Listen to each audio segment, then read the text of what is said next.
Okay, we are back. Okay, cool. So today we're looking into a study, and to be fair, the study is quite new. Um, this was, I'll give you the data behind this. September 2025, by by researchers Tinsley and Heymsfield. Essentially, they wanted to know why why do some people, when they start in there is a very popular drug these days called Ozempic. Okay, guys, I think everyone knows about that. But Ozempic it's like something that comes like a miracle drug into this world.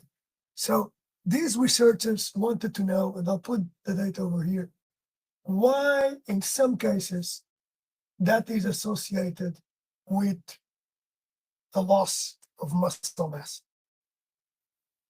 Now, I think it's important for us to really to think about. So losing weight, but you're still losing muscle. Big Pharma forgot to tell you some of the things, or at least probably they are in those small letters over there.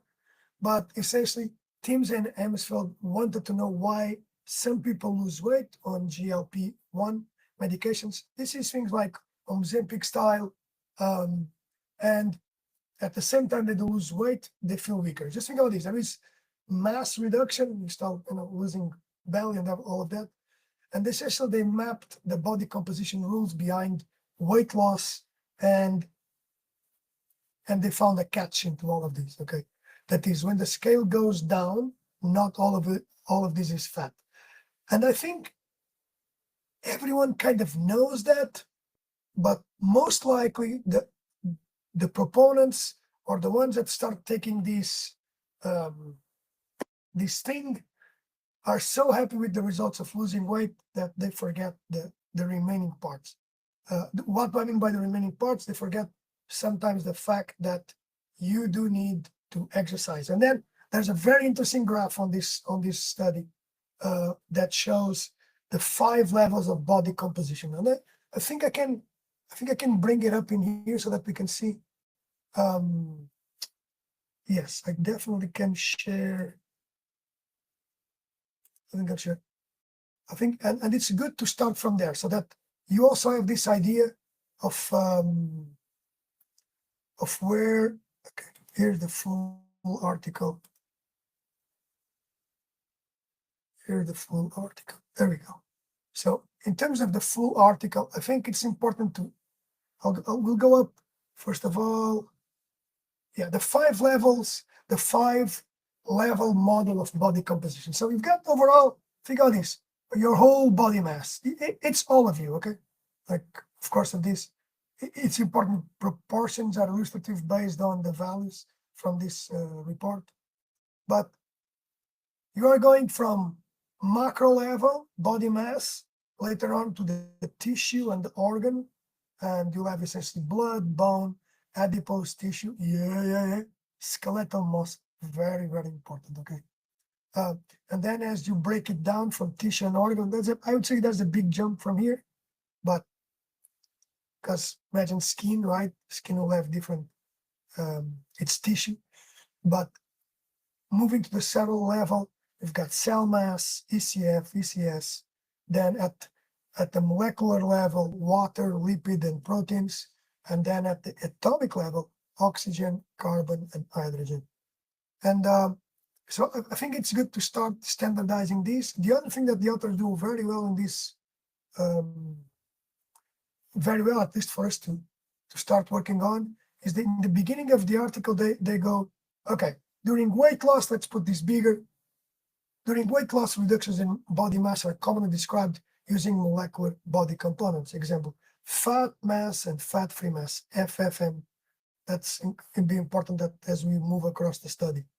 While often conflated, meaning several factors appear, distinguishes between body components established by different levels of the 5-level body composition, which partitions the body mass according to the atomic, molecular, cell, tissue, and organ, or whole body level, are essential to recall when interpreting the composition of weight loss. Really, really important. Where are you losing this? A contemporary area of clinical research interest that demonstrates the importance of these concepts is the discussion surrounding body composition changes with glucagon-like peptide-1 receptor agonists, GLP-1RA, particularly in regards to the changes in fat-free mass and skeletal muscle mass. The present article emphasizes the importance of fundamental principles when interpreting body composition changes experienced during weight loss, with a particular focus on GLP-1 RA drug trials, likely because it's so much branded. The potential for obligatory loss of FFM due to the reductions in adipose tissue mass and distribution of FM loss from distinct body tissues are also discussed.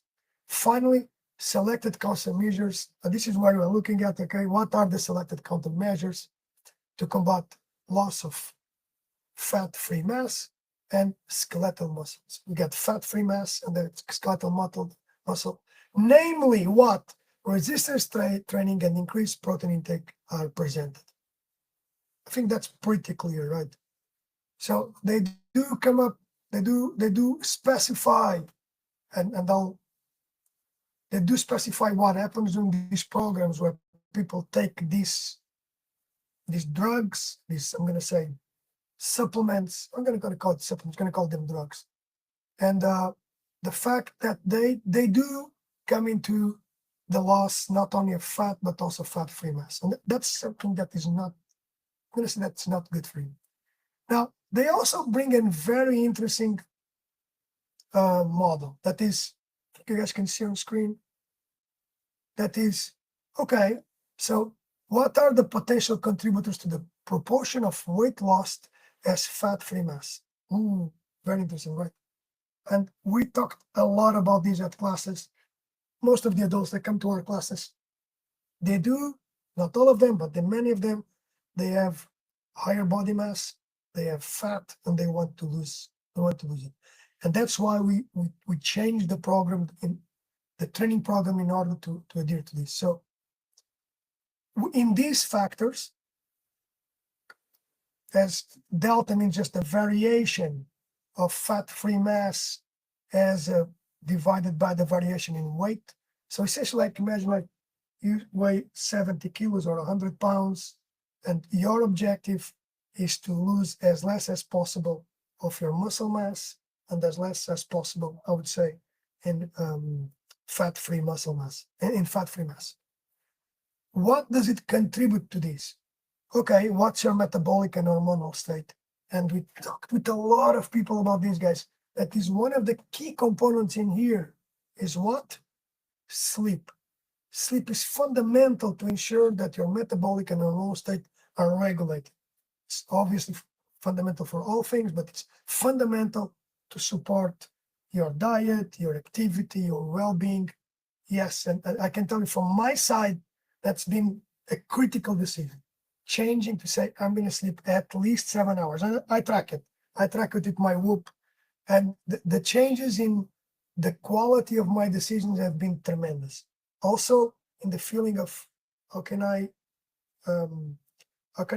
withstand certain decisions? And of course, then the changes in practice in terms of can I go more or should I go less? Or can I even think more? Okay, so think better. Then the overall level of inactivity, we've got a good example over here, okay? A chair. It's the biggest enemy so far in the world. Chair and what is the other one? Called phone. Somewhere my wife just brought phone. Then the dietary intake. During our programs, you go into this specific, we have a specific dietary intake that does focus on high levels of protein. I would say across the board, across the whole populations that we serve. And then total type, amount, and duration of physical activity. Now, there is another component in here that I'm not going to address today. It's aging. And to be fair, aging as, like if you see the works of Dr. Peter Attia, that also inspired the way that we do things at Krav Maga Self-Defense for All, are looking for that long-term development. Therefore, you need to be strong. Therefore, if you go on a diet, that if you go on this thing or GLP-1 RA that reduce your muscle mass, you're getting yourself into trouble. That's just the reality.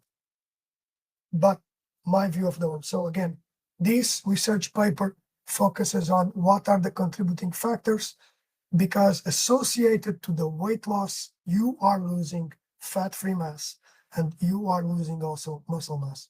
And that's something that should also, hello there, thanks for joining, guys. That's definitely something that we need to take care of in your training routines. The article goes on to discuss specific measures and what kind of what was the fat-free change across the years in several studies, and they do propose an hypothetical distribution of the fat-free mass and skeletal muscle loss when you are into this type of drugs. Okay, but it's still an hypothetical model. It does come up again. You do understand that you are going to lose muscle. Now, what do I want to get through this? They do bring a set of varieties that is minimizing loss of fat-free mass and skeletal muscle loss with two key factors. Okay, the first one is exercise training. One system, I'll read this to you guys. I don't know if you can see, but one systematic review found that the percentage of energy restriction interventions yielding 50% more of weight loss as FFM was 81% for energy restriction alone, compared to only 39% for energy restriction plus exercise. Look at that. Huge changes, right? Huge. Put exercise in there. And then we go to the particulars of what would the exercise means, okay? And the table below in the study is pretty straightforward. I'll pull it up. Exercise selection, include a variety of exercises. Target all major groups. Cool. Use multiple muscle actions like concentric, eccentric, isometric, bilateral, and unilateral movements. Perform multi-joint and single joint exercises. Use machines or free weights 2 to 3 times per week. Exercise on start big and then go to smaller muscles, and increase the weight when needed, maintaining challenging results. Sets and speed, moderate speed and velocity. Look, I'm going to say it looks like our program, but the key component over here, and we've got some students that will be joining. The key component over here to emphasize is, if you are planning, if you are planning as you are to lose weight, don't do that only based on the drugs that you take. It's so important to put an exercise regimen on top of this. And what does that mean? What is an exercise regimen? I'll give an example from our practice, okay, that you guys can use and I'd say should use.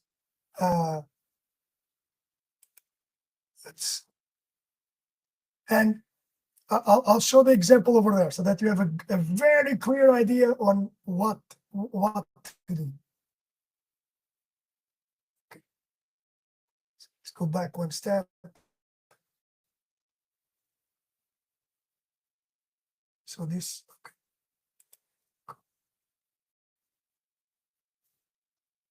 And think about using Krav Maga exercises as part of, even if you're in Ozempic or anything else, it doesn't really matter. It does matter that you are conscious that you need to eat better and you need to exercise according to these rules. If not, you're going to lose weight. And the things that you lose are not, I'm going to say, will not be as beneficial for you as they should or they could be. And that's rigorously important, because think about it, if you are putting your efforts on a drug, that will help. And that's good, because we all need help, and all the help is welcome if well used. in terms of the exercise regimen or the way that you want to play this out, using Krav Maga as an example of the routines, you want to think about going 60 to 70%, okay, of the way that you train. And I'll show you I'll show you what is a 60 to 70% versus 100%. Okay, these are different working models in the different. What is a working model? It's like, how do I train? Got it? How do I put myself into the exercise? So the camera will follow me, and you want to think about this.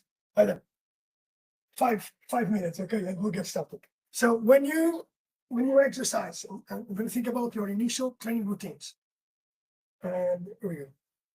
If your initial training routine, you're learning how to do a jab and a cross.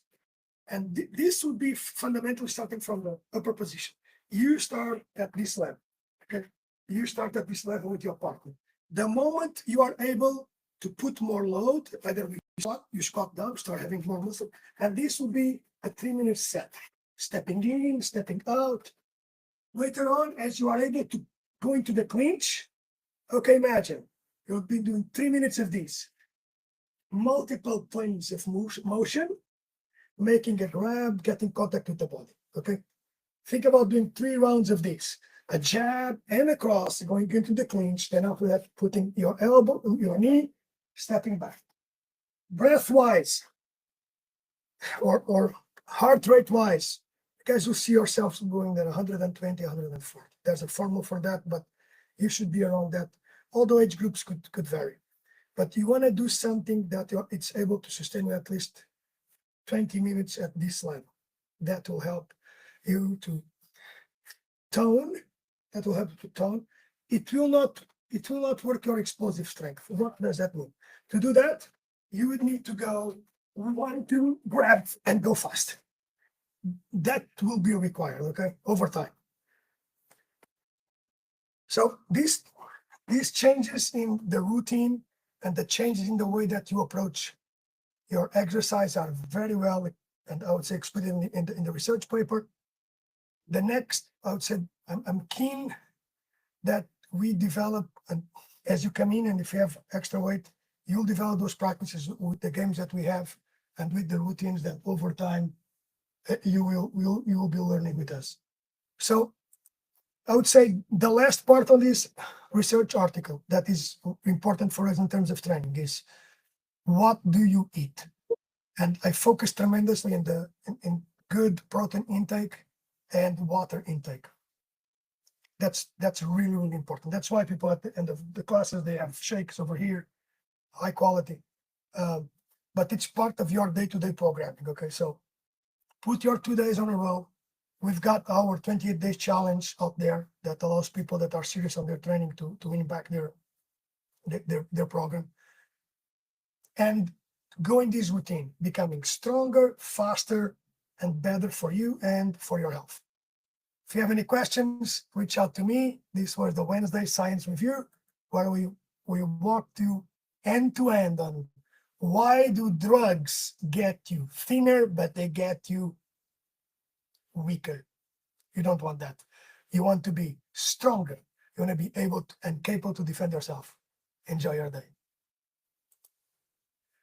Before we go, I'll put all the show notes in the podcast, and also refer the article so that we can later move ahead. And if you guys have any questions, reach out to me.